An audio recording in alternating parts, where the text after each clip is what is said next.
wanna sit on private planes. I wanna scream my name on top of the Eiffel Tower.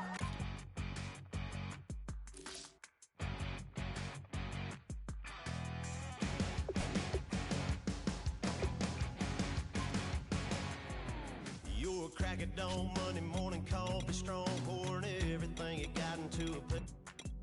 You're a power stroke, diesel backhoe riding king, 18-wheeler driving, living life in between the lines of clocking in and quitting time. Then the six-string circus comes to town. We hang them speakers over the crowd. When the lights come on, everybody screaming, lighters in the sky, yeah, everybody singing every word to every song of the girl they're taking tonight. When the lights come on, everybody's feeling a hallelujah from the floor to the ceiling. Yeah, the drink that we're having, the smoke that we're having, the party we throw, it's going all night long. When the lights come on, when the lights come on. You're a little shy thing with a wild side on a night like this. You just can't hide, cause it's time to live it up. So come on and raise your cup. If we're talking about memories, yeah, we're gonna make them. Talking about rules, you know we're gonna break them. When the party we throw, it's going all night long. When the lights come on, when the lights, we on the same page cause we sippin' the same drink. Here's a little something to thank y'all for showing up. Al Dean and the boys are about to blow it up. When the lights come on, everybody's screaming, lighters in the sky, yeah, everybody's singing every word to every song of the girl they're taking tonight. When the lights come on, everybody's feeling a hallelujah from the floor to the ceiling.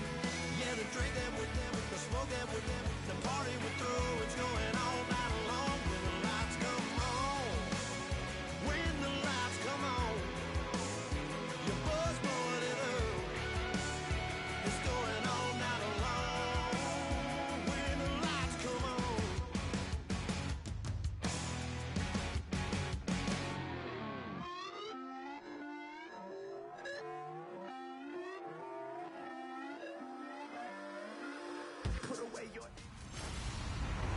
Hello, everybody. I'm Larry. Larry, despite the elements, these fans here in western Pennsylvania, they wouldn't dream of missing this one as you get a look inside snowy Heinz Field in Pittsburgh. Today, we're set for a good AFC matchup between the New England Patriots and the Pittsburgh Steelers.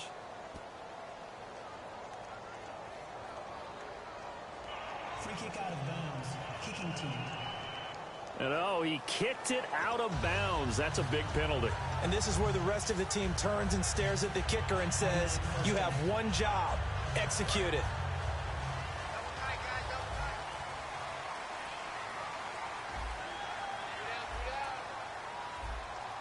They come out with one back and three tight ends. They'll pitch it out to Bell. And he is going to lose yardage here. It's a loss of 2 there, bringing up second down. Time to tighten up the seatbelt just a little bit, partner, because that was a safety that crashed in there and made that play behind the line of scrimmage. How about that pursuit?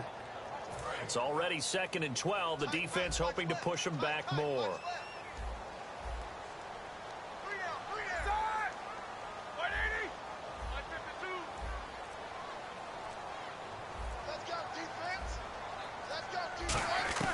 Now Roethlisberger to throw on second down. He's going to rifle one deep left side. And incomplete there. A nice hit. Jars the ball free by Patrick Chung. And a big turnover there as his guys will get the football back. Certainly not how they envisioned ending their opening drive here in the first quarter. Too many ones in this play. First quarter, first drive, first interception.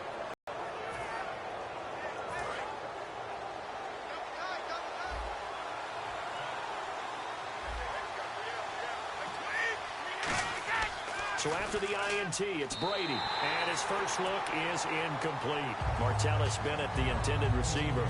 And that'll bring up second down.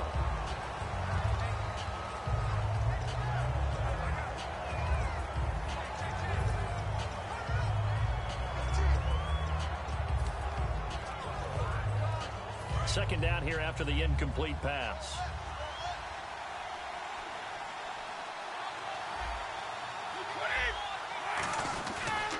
Now a man who was briefly a Steeler himself. This is LeGarrette Blount. He only got a couple on that one, so not a ton of help. They'll have a 3rd and 8 forthcoming. Charles, the Pats, they seem kind of interchangeable at running back. Divisional round, 13 carries for Lewis, 8 for Blount, and then Blount gets 16 in the AFC Championship game.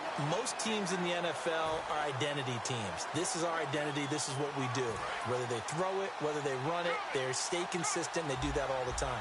New England's identity is they don't have one. They change things up, and they're a game plan team.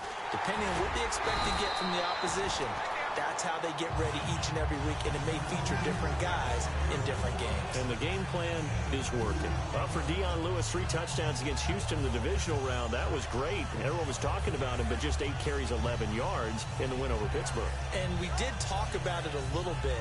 2 fumbles in that game against Houston, but it was really talked about amongst his team, especially with the head coach, and he wanted to make sure he was going to hold on to the ball, put him through some contact drills the week before the AFC Championship game, but it just wasn't his time because the game plan was featuring LeGarrette Blount. Big chance here in their own territory, and you think the coach may have some questions to answer? Yeah, and, you know, normally we focus on the media, right, the social media barrage that he's going to get for this one. How about on his own sideline and in his locker room? Yeah. Because I think the team's going to look at him like, Coach, why would we go for it there? I mean, no confidence in the defense. You don't like the punter. I mean, what's going on here? You owe us some explanations. On second down, here's Roethlisberger. He's going to flip that out to the flat. It's complete. And he'll be brought down this time at the 5-yard line. It's an 8-yard pickup, and it leads to a 1st and goal. We always talk about having to read defenses and how complicated that is. Well, this was an excellent read. Read the pressure and got rid of the football before it even got to him for a nice game. And when they're blitzing like that, running back usually a good spot to go to the football? Without a doubt, because he's right in your sight line or he's near you. So you're able to just get it.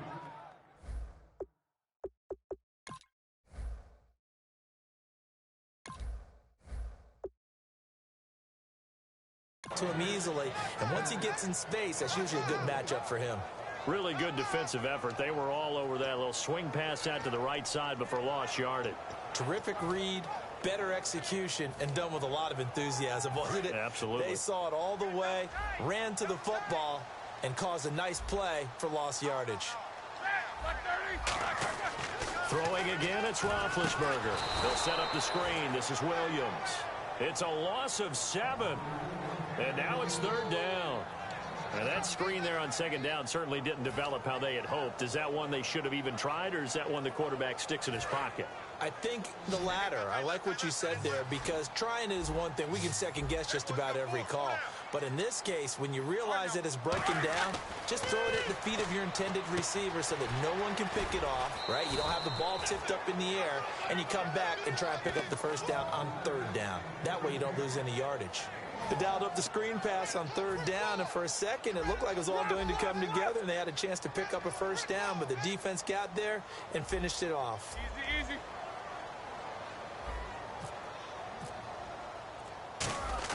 Oh, look at this. A flip to the kicker. He's going to try to run for it. And a cutback, right sideline. They pass up the 3, fake it. It doesn't work.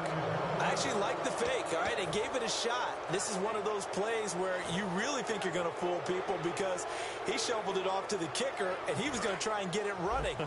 We have seen it be successful before, but definitely not on this play. Yeah, I was going to say, as the kicker, when you see that it's probably not going to work, just terror and panic in your eyes. I would try to hit the tight end Bennett, but it's intercepted.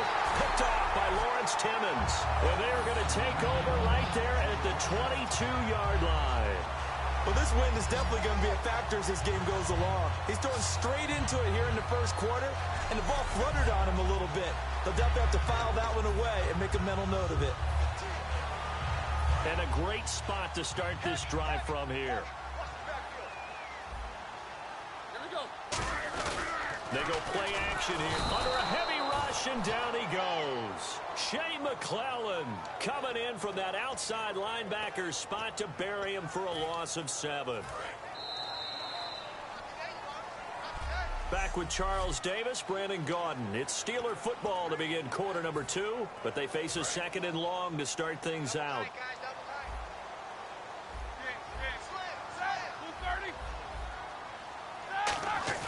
Roethlisberger now off the bootleg. His throw incomplete. Antonio Brown, the intended receiver, and it's 3rd down. He's thrown 1 interception already, and that doesn't necessarily mean the rest of the game is going to go like that. But it does seem that he's a little bit off in his approach to this one. Yeah, it does, and that was a risky throw right there. Got to be careful about taking care of the ball, making sure you get back within yourself. I mean, those mechanics that they work on all the time. And he's in. Touchdown, Steelers. Antonio Brown, 28 yards. And the Steelers are able to strike for 6. Well, you know he can be explosive, and he's ultra-explosive there on the fly route. And you know how many times we've talked to coaches, and we've had quoted back to us, well, you know something? When you execute really well, it doesn't matter if they know it's coming or not. But sometimes athleticism beats you as well. He just took off and went. That's almost like one of your Turkey Bowl games, isn't it? Just go long, Backyard. man. I'll hit you. And it worked really well for them. Oh, and it's a fake. They'll try and throw for it. This will be caught just inside the 10. And he'll get into the end zone as the 2-point conversion is successful.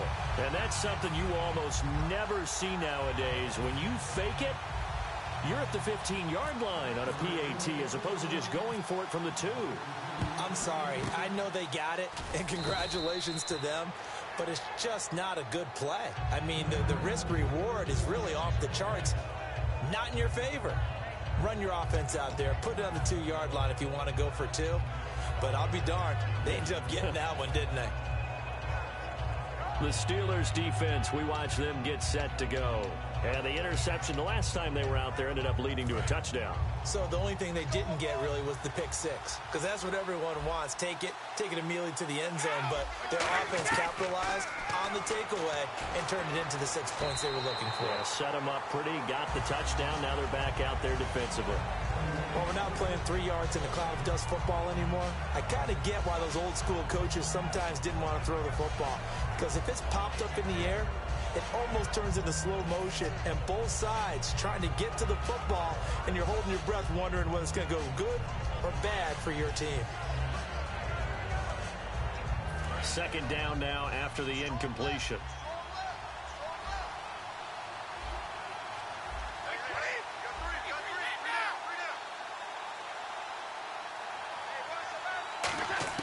Waiting to throw on 2nd down. Trying to squeeze it into Edelman, and it's intercepted. Picked off by Lawrence Timmons.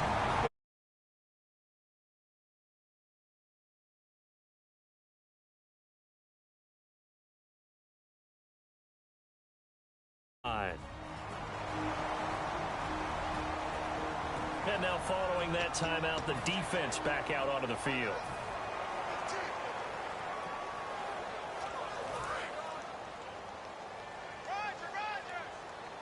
They'll put 2 receivers left, 2 to the right. After the interception, here's Roethlisberger. Forced out to his left. And he was hit as he threw it there, and it forces it incomplete.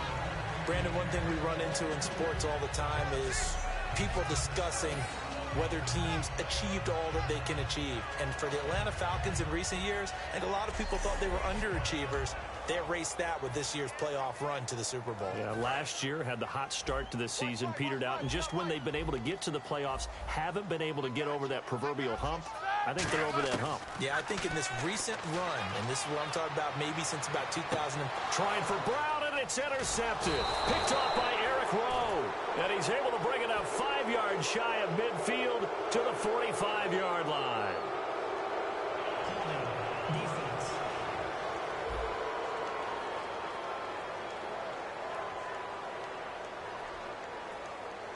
Yeah, that right there will set him back a bit on the offensive holding penalty. And you know who you want to pressure after a penalty like that? the guy who just committed the foul. You want to see if he's going to keep his head down or if he's going to get his head right back into the game. I'd send a blitz at him right away and see if he holds up. Here's Roethlisberger, and incomplete on the deep ball.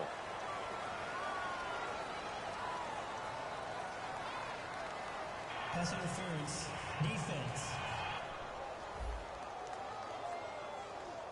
So a pass interference here, and this is obviously a call we see all the time, but for the defender, it's becoming almost impossible to play defense in some of these situations. You're trying to play through the receiver to the football. If there's any contact at all before he gets there, those officials will throw the flag and call interference. One receiver left, 3 to the right. Throwing now, Roethlisberger on first down. They find some open field here. It's a gain of 11 yards that time, and it produces a new set of downs. Big Ben, with his size, sometimes it still surprises me when he can dance for a first. He's the preeminent quarterback at taking contact, shedding it, and turning it into a big play. You know what they say about him? It's not the first 3 seconds of the play that you're worried about with him. It's the next 3. Takes the hit, and now he creates a big one.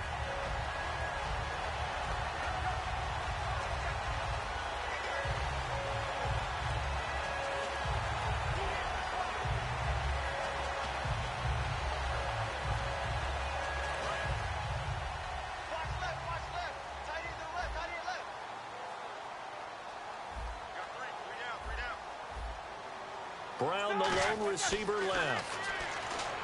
Now Roethlisberger, a screen to Bell. And he'll be brought down at the 21, just shy of the 20 in the red zone. Give him 8 on the play, and that'll make it a second down. On second down, Roethlisberger. And he'll be hit as he releases it, and that'll fall incomplete. It's a tried-and-true formula, and I don't think it'll change for as long as we play football. If someone's trying to throw the ball and you can put pressure on them and make it tough, that's only going to help your defense. Yeah, he's since being hurried. He got rid of it before taking the hit, but incomplete.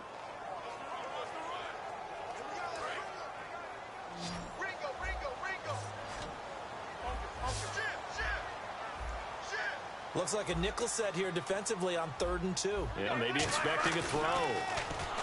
Oh, he tried to pitch it, and the ball's loose. And they're going to at least line up to go for it here on 4th down.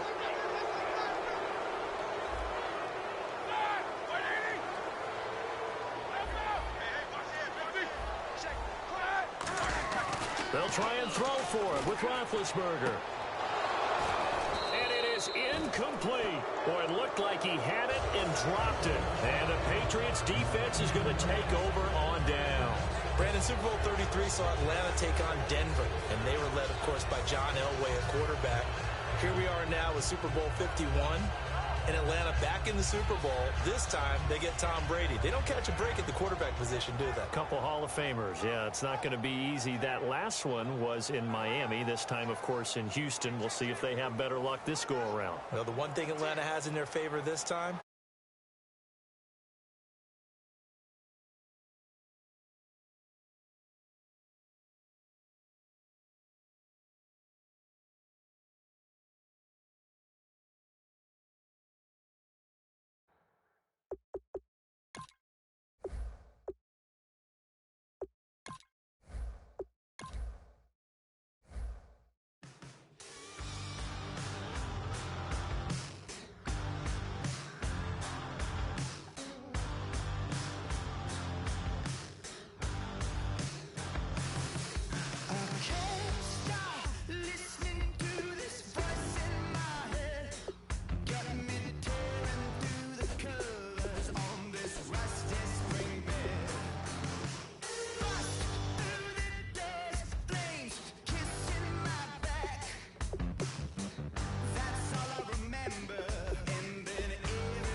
Thank you, Larry. Brandon Gaudin, along with Charles Davis here in the booth. We are set for a spectacular draft champions matchup and some spectacular talent on your screen right now. Let's not waste any more time. Let's get down to the field for kickoff.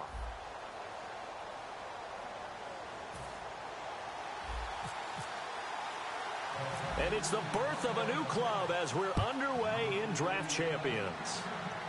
This will be taken short. And they're going to wind up with pretty good starting field position as they get it up past the 35.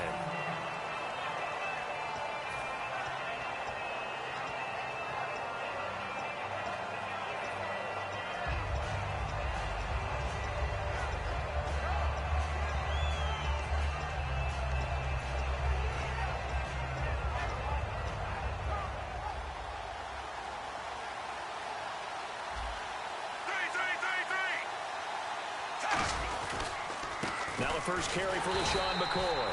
Just a yard on the first down carry, so it's 2nd and 9. A 1-yard gain can look like a disaster, but it all depends on how the game is going.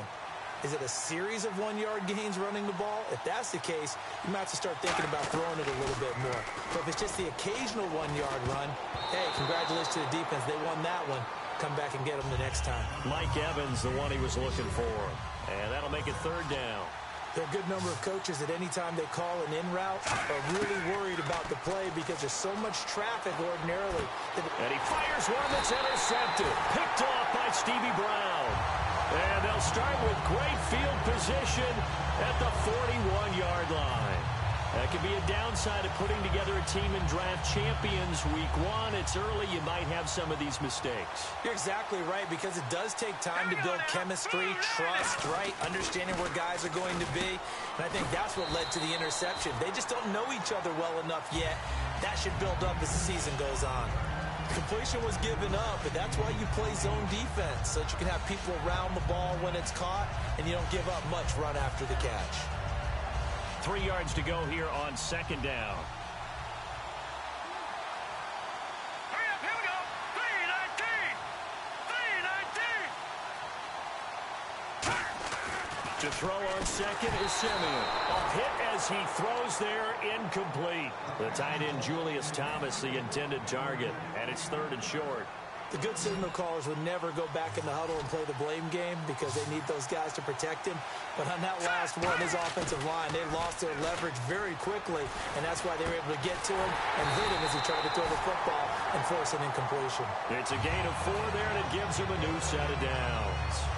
And Brandon, from our time in college football, where receivers weren't running the traditional NFL route tree, one thing they did learn: find open areas, find soft spots, and set up and catch.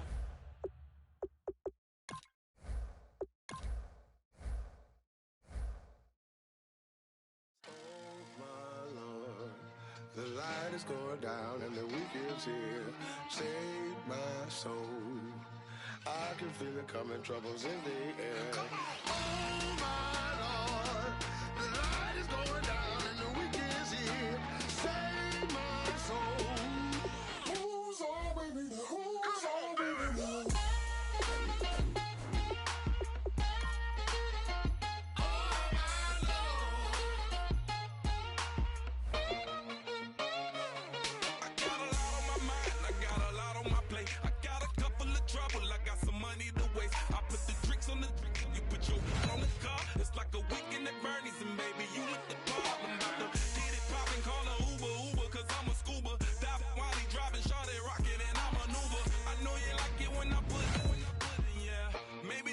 Oh, how about this for a tough choice early on? Which direction they go here is going to say a lot about what this team wants to do. Boy, the skills just leap out at you with this guy. He will be a very important part of this ball club. Yeah, that's the kind of guy who can elevate that entire unit. He's a very talented addition. Oh, no need to worry about this guy. Just plug him right into the starting role, and he'll be a massive upgrade. So, who's on with me? Who's on with me? Still some big holes remaining to be filled. Here's where you may have to go after a lower-rated player just to make sure you get coverage in all. Definitely some options with this pick. Do you take a skill player here or get yourself some help up front?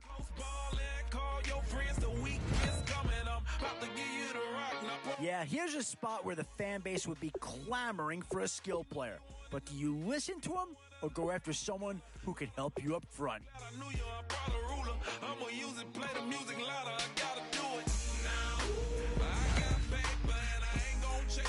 So with a handful of starters already nailed down, you have to ask yourself, do you dare go for depth, or do you just try to cover as many areas of the field as possible? In these middle rounds, you have to start asking yourself, do you settle for what's available now, or do you try and push your luck? We've seen a Houston Texan be taken already in the draft. It wouldn't be a stretch to see a second go here. And now's where you need to make these last picks count. Time to fill any holes you can before it's too late. Options here on both sides of the football. It's pretty much of a coin flip if you ask me. Well, not too tough to see into the thought process of that pick. Yeah, I don't think you needed a crystal ball to see that pick coming. That's all about loyalty and familiarity right there.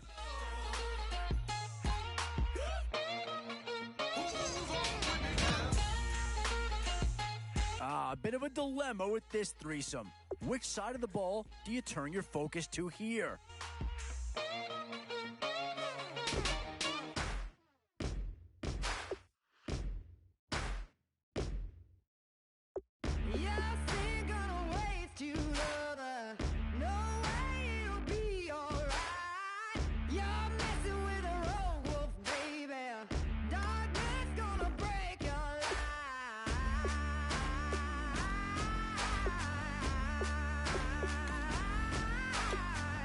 Now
This aching